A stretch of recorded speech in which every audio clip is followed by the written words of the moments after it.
अंतरिक्ष विज्ञान के क्षेत्र में एक के बाद एक माइलस्टोन स्थापित करते हुए आज इसरो वर्ल्ड की मोस्ट पॉपुलर स्पेस एजेंसी में से एक बन गई है।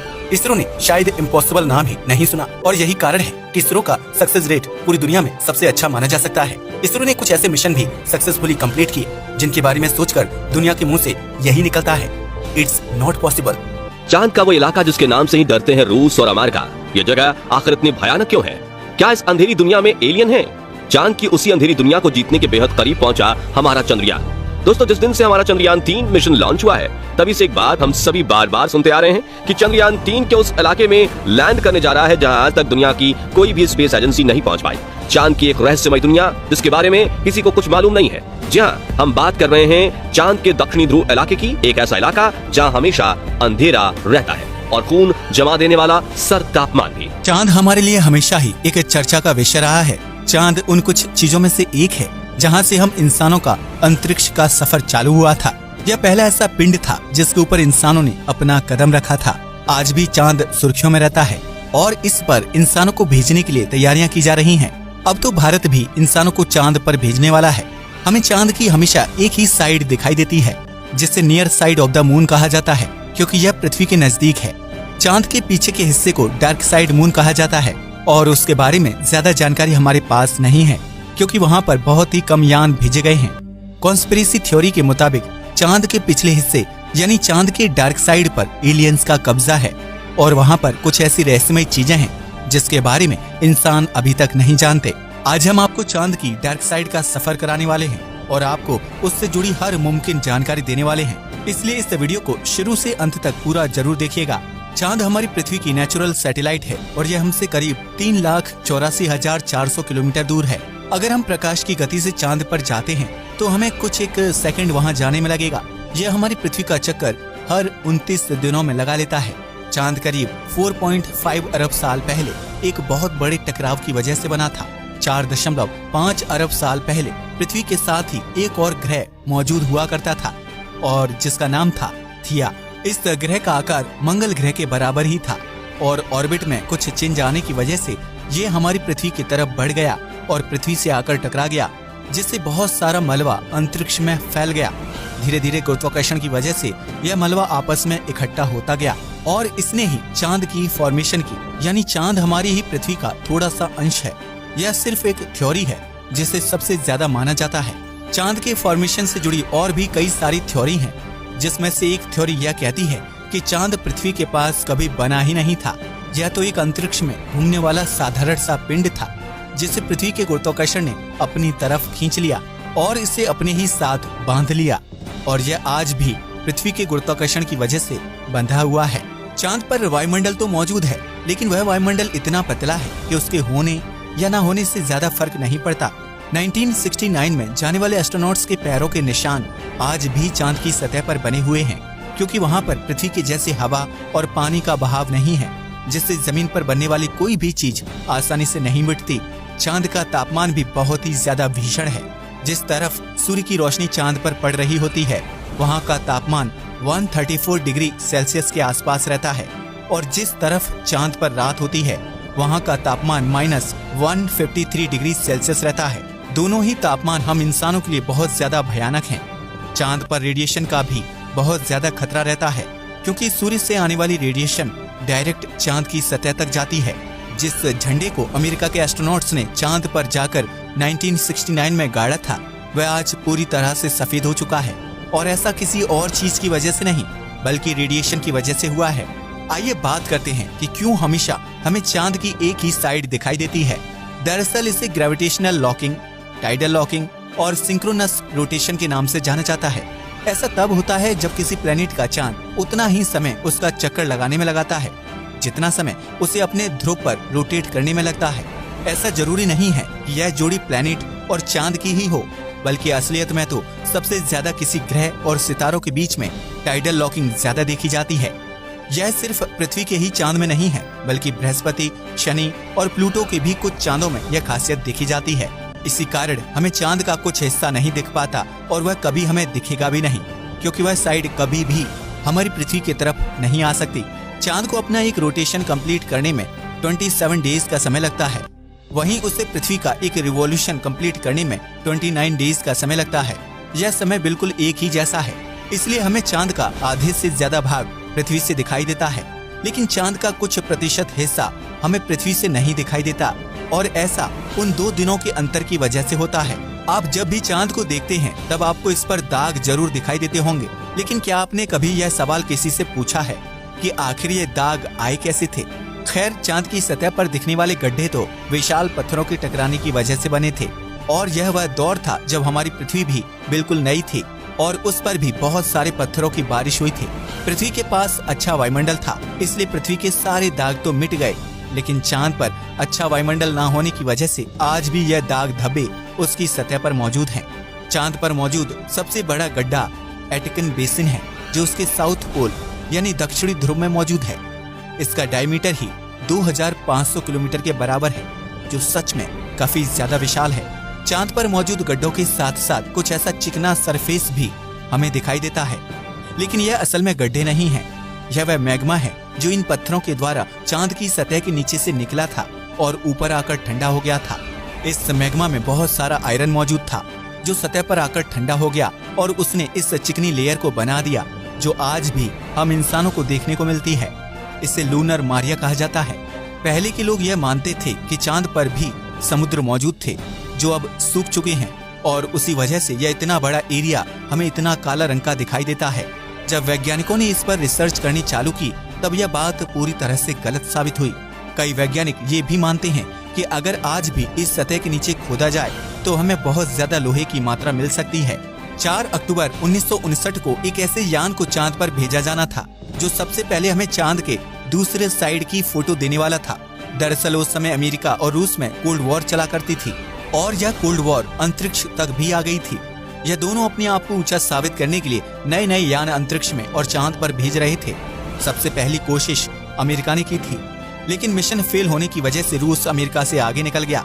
लेकिन फिर 1969 में अमेरिका ने चांद पर सबसे पहले इंसान को भेजकर एक वर्ल्ड रिकॉर्ड बना दिया, जिसमें रूस पीछे रह गया।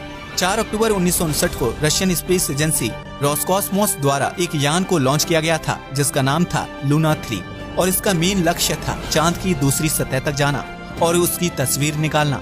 यह मिशन सफल हुआ और उसने पहली बार चांद की डार्क साइड की फोटो इंसानों को भेजी। यह फोटो धुंधली तो काफी थी, लेकिन यह एक हिस्ट्री थी, और आने वाले समय में हमें और भी ज्यादा क्लियर फोटोज मिलती गईं। अगर आप आज के जमाने की चांद की डार्क साइड की फोटो देखते हैं तो वह आपको कुछ ऐसी दिखेंगी। आपको चांद की उल्टी साइड काफी ज्यादा डरावनी और अजीब लग रही होगी, लेकिन यही सच्चाई है। और इस पर ऐसा क्यों है, हम आपको ये भी बताने वाले हैं। ऐसा माना जाता है कि जब हमारी पृथ्वी और चांद अपने शुरुआती समय में थे, तो पृथ्वी के पास एक और चांद था, जो धीरे धीरे आज के चांद के साथ मिल रहा था। दरअसल यह जो चांद था वह हमारी चांद के पीछे वाली साइड की ओर जुड़ रहा था, और इसी वजह से वहाँ वाली लेयर बहुत ज्यादा मजबूत बन गई। इसकी वजह से जब बाद में बहुत सारे उल्कापिंडों की बारिश चांद और पृथ्वी पर हुई, तो चांद की आगे वाली सतह पर तो इसका असर बहुत ज्यादा पड़ा, और इसके अंदर से मैग्मा और लावा ऊपर निकलने लगा, जो बाद में ठंडे हो गए, और इसने इस ग्रे कलर की चिकनी लेयर को बना दिया। लेकिन पीछे वाली साइड पर सिर्फ गड्ढे ही बन पाए, क्योंकि वह सतह इतनी ज्यादा मजबूत थी कि उसके अंदर से कुछ बाहर आ ही नहीं पाया।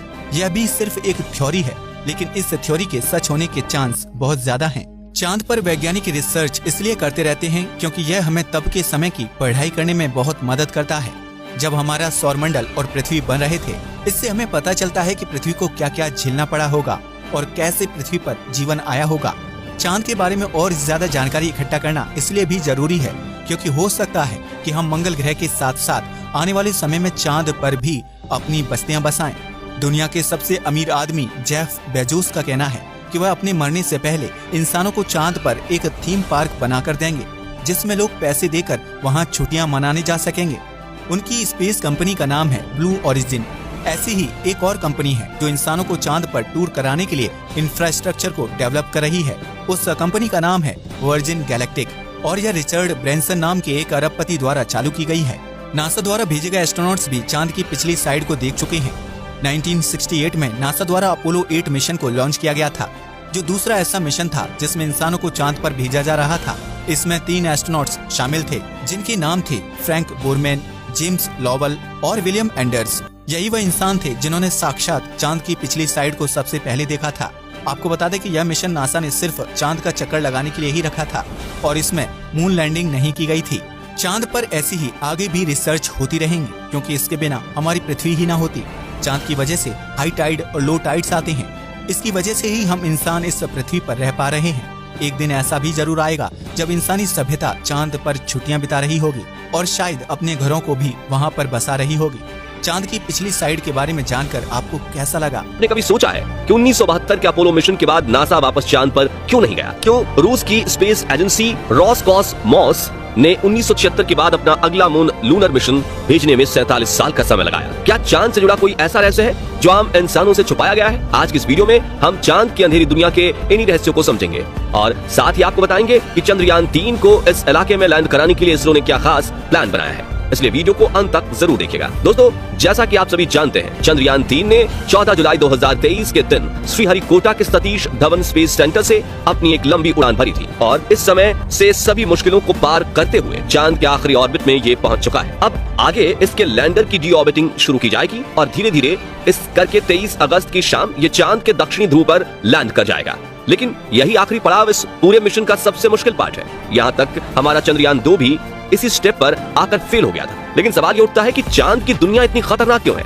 आइए इसे थोड़ा गहराई से समझते हैं। दोस्तों, हमसे 3,84,400 किलोमीटर की दूरी पर मौजूद चंद्रमा हमारी पृथ्वी की एक नेचुरल सैटेलाइट है। धरती से देखने पर यह भले ही हमें गोल नजर आता हो, लेकिन हकीकत में ये भी पृथ्वी की तरह थोड़ा अंडाकार है। चांद का वायुमंडल बहुत ज्यादा पतला है और ये हीलियम, ऑर्गन, सोडियम और पोटेशियम से मिलकर बना है। चांद पर पानी भी मौजूद है, जिसकी खोज साल 2009 में हमारे चंद्रयान 1 ने की थी। लेकिन ये पानी पृथ्वी की तरह लिक्विड फॉर्म में नहीं है, बल्कि चांद पर यह बर्फ के छोटे छोटे कणों में मौजूद है। आपको शायद इस बात पर यकीन ना हो, लेकिन चांद हमारी नींद पर भी खास असर डालता है और ये बात एक रिसर्च में साबित हो चुकी है। दरअसल आज से 10 साल पहले स्विट्जरलैंड के बेसल विश्वविद्यालय में यह खोज की गई थी कि अमावस की रात लोग ज्यादा गहरी नींद सोते हैं, जबकि पूर्णिमा की रात उन्हें नींद इतनी अच्छी नहीं आ पाती। अब इसकी वजह क्या है, ये सवाल अभी भी वैज्ञानिकों के लिए एक रहस्य बना हुआ है। आपने बहुत बार ये सुना होगा कि चांद पर बड़े बड़े गड्ढे मौजूद हैं, लेकिन इन सभी में सबसे ज्यादा बड़े और गहरे गड्ढे चांद के दक्षिणी ध्रुव पर हैं। साथ ही इस इलाके में गड्ढे की गिनती भी सबसे ज्यादा है। आप ये जानकर हैरान हो जाएंगे कि चांद के दक्षिणी ध्रुव पर एटकिन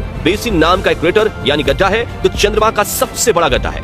इस गड्ढे का व्यास 2500 किलोमीटर और गहराई 8 किलोमीटर है। यानी इसके अंदर एक के ऊपर एक 110 कुतुब मीनार खड़ी हो सकती है। और ये सिर्फ चांद ही नहीं, बल्कि हमारे पूरे सोलर सिस्टम का सबसे बड़ा गड्ढा है। दोस्तों, चांद की दक्षिणी ध्रुव ऐसी ही खतरनाक गड्ढों से भरी हुई है। इन गहरे कुओं में करोड़ों साल से सूरज की एक किरण तक नहीं गई है। ऐसे में कोई नहीं जानता यहाँ कौन से रहस्य छिपे हुए हैं। वैज्ञानिकों का अनुमान है कि चांद के इन गड्ढों के नीचे बेशुमार पानी छुपा हो सकता है, या फिर हो सकता है कि यहाँ हमें कुछ ऐसा मिल जाए जिससे ये पता चले कि दूसरे प्राकृतिक संसाधन जैसे सोडियम, मरकरी, मीथेन और अमोनिया वगैरह का खजाना यही है। लेकिन ये सिर्फ अनुमान है और इसके बारे में निश्चित रूप से कुछ नहीं कहा जा सकता। यही वजह है कि हमारे इसरो के वैज्ञानिक ने अपने चंद्रयान 3 को चांद के इस खतरनाक इलाके में भेजने का रिस्क उठाया है। लेकिन सवाल ये उठता है कि रूस और अमेरिका तो आज से करीब 50 साल पहले ही चांद पर पहुंच गए थे, पर उन्होंने चांद के इस इलाके को खोजने में दिलचस्पी क्यों नहीं दिखाई? क्या इसके पीछे कोई ऐसी वजह है जो हमसे छुपाई गई है? असल में दोस्तों, इस विषय पर दुनिया भर में कई कॉन्स्पिरेसी थियरीज मौजूद हैं, जिसमें कुछ थियरीज को खुद नासा के एस्ट्रोनॉट्स ने ही जन्म दिया है। 1969 से 1972 के बीच अपने अपोलो प्रोग्राम के तहत नासा ने कुल 12 एस्ट्रोनॉट्स वैज्ञानिकों को चांद पर भेजा था और उनमें से कई एस्ट्रोनॉट्स चांद की इस अंधेरी दुनिया के बारे में हैरतअंगेज खुलासा कर चुके हैं। कुछ ने तो चांद पर एलियंस के मौजूद होने की बात भी कही थी और लोग कहते हैं कि नासा ने 1972 के बाद अब तक इसीलिए कोई मून मिशन नहीं भेजा, क्योंकि उसको चांद की दुनिया के ये गहरे राज पता चल गए थे। हालांकि नासा की तरफ से इसकी वजह दी गई कि चांद पर ऐसा कुछ नहीं है जिसकी खोज की जाए, इसलिए वो अब इस मिशन पर और ज्यादा पैसा बर्बाद नहीं करना चाहता। खैर, सच क्या है ये हमें आज नहीं तो कल पता चली जाएगा। फिलहाल हमें इतना मालूम है कि इसरो वो पहली स्पेस एजेंसी है जिसने चांद के दक्षिणी ध्रुव पर जाने की कोशिश की। भले ही रूस का लूना 25 हमसे कुछ घंटे पहले चांद के इस इलाके में लैंड कर जाए, लेकिन यहाँ पहुंचने की कोशिश हमारे वैज्ञानिक साल 2019 में चंद्रयान 2 के दौरान ही कर चुके हैं। हालांकि वो मिशन पूरी तरह से सक्सेसफुल नहीं हो पाया था, क्योंकि चांद से केवल 2.1 किलोमीटर दूर चंद्रयान 2 का संपर्क इसरो से टूट गया था और एल्टीट्यूड मिसकैलकुलेशन के चलते इसका लैंडर चांद की सतह पर क्रैश कर गया था। दोस्तों, चांद के दक्षिणी ध्रुव को सिर्फ इसके गड्ढे ही इतना खतरनाक नहीं बनाते,